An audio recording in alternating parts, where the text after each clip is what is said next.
You might be missing out on opportunities if you're not building your communication skills in 2025. Think about it. The more successful you become, the more relationships you have to build. And the quality of your relationships comes down to the quality of your communication. And the more we start to automate even the most basic tasks, this is becoming a lost art. And the people that will separate themselves are the ones that are able to lead, inspire, and influence through their words and energy. Communication is just like a muscle, and like any other muscle that doesn't consistently get worked, it starts to weaken. The most effective way I've found to build and maintain my communication muscle is through remote sales. To put it simply, remote sales is just effectively connecting businesses with clients digitally. So now that online business is growing and expanding faster than ever, there's more creators, entrepreneurs, and business owners that have products or services that they're offering to clients, but they don't have the time to be sitting there on calls, seeing if they're the right fit and onboarding their clients. That's where remote sales comes in. Meaning in remote sales, you're connecting with all different types of people, from CEOs to stay-at-home moms, from people in their early 20s to their late 70s, and people from all different walks of life that communicate completely different. So the ability to be able to connect with these types of people, build relationships and rapport, is the most valuable skill that you'll ever learn. When I was relatively new to entrepreneurship, specifically within the online space, one of my mentors said something to me. He said, before you make a decision and change course, you want to assess two things. What outcome is this likely going to lead me to? Number two, and most importantly, what skills or who are you becoming in the process of pursuing that outcome? This one, I feel like not many people really sit down and assess. They know the outcomes they want to create, but the vehicle that they're using to get there, are they becoming a valuable person? Are they developing things like emotional intelligence, communication skills, leadership? Are they becoming a valuable person throughout that process? Remote sales is a great example of the skills and the person you become in the process of pursuing the outcome. A lot of people go into remote sales for the location freedom, the financial freedom. But for me, I wanted to get into it, yes, for those reasons, of course, but for the person you become. My partner Mason was already in the industry before I decided to go in. And what I seen in him was his emotional intelligence, his ability to discern and reason and emotionally regulate as well. And that is the exact reason that I wanted, and I knew that those skills were so valuable. And it didn't matter how many books I read on it, how many seminars I went to, unless I was in an environment every single day where I had to flex that muscle, I just wasn't going to be able to keep up with him. Through remote sales, you build so many valuable skills. Some of the most impactful are emotional intelligence, understanding to read between the lines, understanding what someone's saying, what do they actually mean by that? What beliefs, tonality, what's behind that a layer deeper?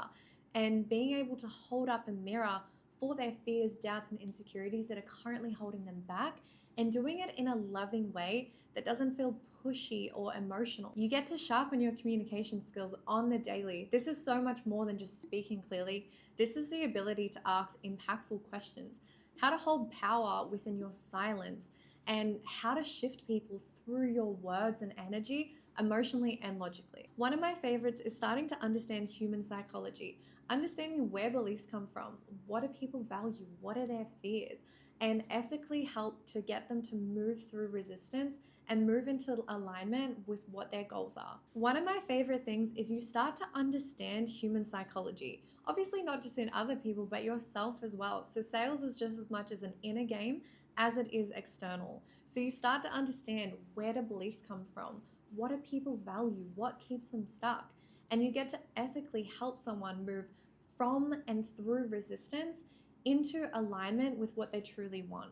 And that was one of my biggest lessons in sales that I underestimated. I always thought that sales was influence, but it's actually leadership. And leaders go first in any environment. So first you have to be willing to unpack what your limiting beliefs are, move through those, move through your fears so that you can lead someone through theirs congruently. And being congruent with who you are, what you say is so important, because even if people hear what you're saying, they feel your energy more than anything. And that is one of the biggest things that I've been learning. How to tap into that and manage and maintain my state is so key to achieve anything that you want in life. And having that level of congruence is so important, especially when you're in a position where you're looking to help guide someone to make a better decision for themselves. How do you expect to hold someone to that standard if you haven't done it for yourself yet? that is one of the reasons why I left my nursing career and took the leap into remote sales and backed myself into entrepreneurship as well. And I was starting to understand that congruency is basically authenticity. And when you're authentic, people are drawn to you. They're magnetized to your personality. I'm sure we've all met those types of people where even if you don't align with what they do, you're just drawn to them. And I believe that that's a form of charisma or magnetism. And for me, one of the things that I knew that was going to help me move towards that was letting go of my nursing career.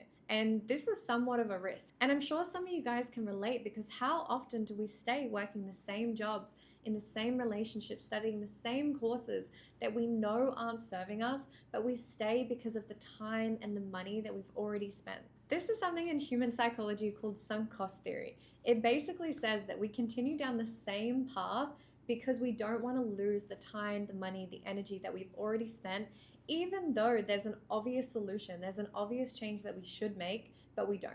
And I totally get it. I mean, for my career that I was working as a nurse, I spent over $30,000 on study, 4 years of my life, and then 2 years working in the career, only to realize it wasn't leading me to the outcome that I wanted to create. And that felt like a risk. It was a risk letting all of that go, knowing I'd spent time, energy, and money. But what really felt like the bigger risk was continuing to walk down a path that I knew wasn't going to get me to the lifestyle that I wanted to create. To really let this sink in, I'm going to use a train analogy that I got from my sales mentor, Brooke. If you don't know her, shout out to She Sells with Brooke. She is incredible. And basically, she uses this analogy around getting on a train. So imagine that you hop onto a train, you sit down, you find your seat, you're chilling, and then you look up and you realize that you're going in the wrong direction. The train that you're on isn't going to lead you where you want to go. So you've got two options. You can sit down, you can hope and pray that the direction will magically change, that it'll turn around, or you get off the train. But how often do we jump on a train, whether it's a career, whether it's a relationship, whether it's a business, and we realize it's not leading us to where we want to go, but instead of getting off, we stay on. We hope that things change. We try and force things to change, knowing that it's not going to lead us where we want to go. And the thing is, if you continue going down the same path, if you stay on a train that's going in the wrong direction, once you finally decide to hop off, it's going to continuously cost you more time, money, energy to be further away from your goal than it would be to just jump off as soon as you realize. Now, I'm not saying this is easy, but I can tell you from firsthand, it is worth it. So if you are in a position where you're finding that your outcomes aren't aligning, just do some reflection. Just think like, hey, am I on the wrong train? And once we can break it down and look at it like that, logically, we know what we need to do, but sometimes we get so tied up in the weeds that it's just too hard to make a decision. So key points to really send this home is when you're making any decision, whether you're changing your career, whatever it is, think about two things. What outcome is this leading me to? Who am I becoming in the process? Thank you guys for listening, and we'll talk soon.